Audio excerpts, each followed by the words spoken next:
going on, everybody? Welcome back to Phones and Drones. I have had a couple of videos I posted over the weekend in regards to the Z Flip, and I feel I have already a good idea of whether this is worth your hard-earned $1,400 almost or not. For those of you that are new to my channel, make sure you subscribe and give this video a thumbs up. It really helps us out. You guys know that are a regular follower of mine. I have used the new, or I should say old, Galaxy Fold now as my main driver for quite some time, and I was really hoping that this could have been the great follow-up for it. Obviously, it wasn't a direct one-to-one, different form factor, etc., but I had high hopes for this device, and I figured even if I didn't want it, my wife might want to use it. But after using it now for the last few days, I definitely can honestly say that I don't feel this is a worthy, not necessarily successor, but a worthy, I guess, new product category, since Samsung's going to start marketing any of their foldables with the new Z branding. But having said that, by no means is this a bad device. You guys have probably seen all the leaks and rumors now in regards to the display quality on it and what has transpired with, is this glass, is it not glass? Samsung did not lie when they said there is a layer of glass over this. It is covered though by a plastic coating, so this video isn't even going to rant on that aspect of the device. My issue is build quality, like I've stated in some of my other videos, but mine comes in regards to the small micro scratches that I've already started building up on the casing. And you can see really right here, that's why I wanted to give you guys a close-up video this time, that it's just starting to pile up. And I really do treat my devices really carefully.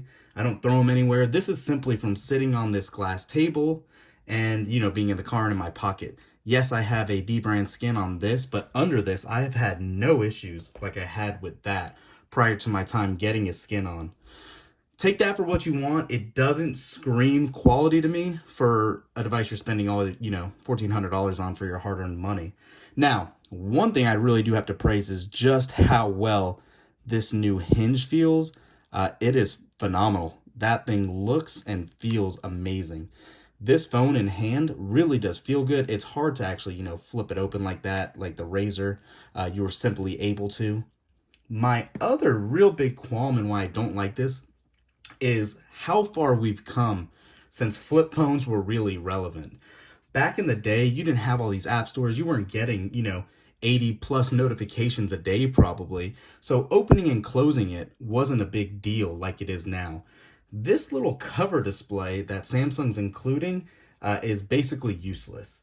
You can click it and you can get, a little bit of information in regards to what the notification is, but then you just have to open the device up to see it or interact with it. It really is useless. Yes, you can answer and decline calls. Yes, you can use it as a viewfinder by double tapping the power button and kind of adjusting it like that. However, aside from that, there really is not much else that it's really useful for. The other big aspect that I do like, though, is the way you can set the locking mechanism in the hinge to a 90-degree angle, or obviously 180, and how the interface adjusts. That is definitely a sign of what's to come with Samsung's foldable futures. I think that is a great progress that they have made in the short time from the original Fold.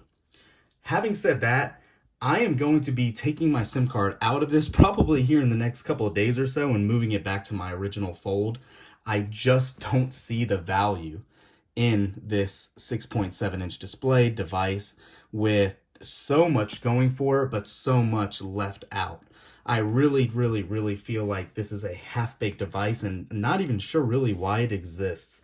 They're kind of marketing towards the female audience, trying to really make it look like a compact, saying that that is what exactly they mirrored it after.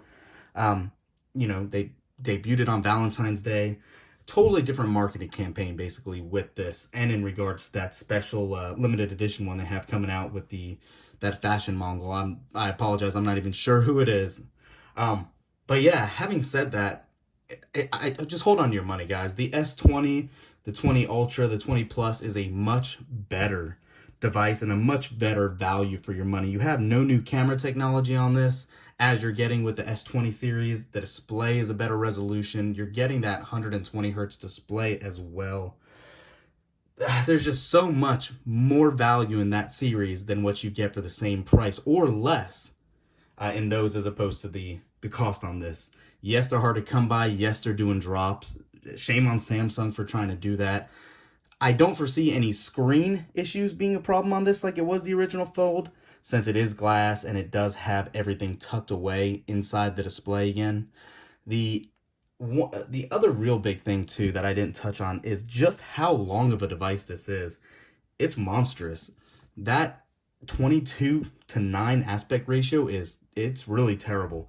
You cannot reach the top of the phone. You're going to have to use your gesture navigation and all of that. It's just not really well thought out of. Even though the Fold is a larger display, it's a lot more easy to manage as well. Having it in this, I think it's a 7.3 inch display on here. It's more of a square than just a long rectangle. So it's just something to keep in mind. That is really it, guys. Rant over. Let me know what you guys think. Do you agree with what I'm talking about here? Do you disagree? Do you like this format? Let me know in the comments below. I'm really curious to see what you guys' opinion is. Thanks for watching, guys. Give us a thumbs up, subscribe to the channel, and we'll catch you in the next one. Peace.